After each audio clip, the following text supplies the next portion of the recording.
سرکار دو عالم صلی اللہ علیہ وسلم نے قیامت کی نشانیاں بیان کرتے ہوئے ایک علامت یہ بیان کی کہ جب ماں اپنی حاکمہ کو جنے گی، جب ماں کے یہاں ایک حاکمہ پیدا ہوگی تو سمجھ لیجئے یہ بھی قیامت کی ایک نشانی ہے۔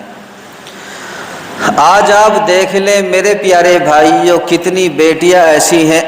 جو اتنی خود سری ہو گئی ہیں کہ ماں کو ان کے سامنے بات کرنے سے بھی ڈر لگتا ہے۔ ذرا سی بات پر اپنی ماں کے سامنے بول دینا،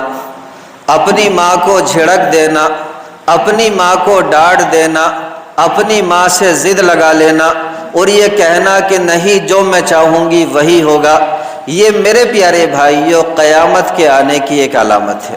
اور آج اکثر و بیشتر ہمارے گھروں کی خواتین، ہمارے گھروں کی بچیوں کے اندر یہ بات دیکھنے میں آتی ہے۔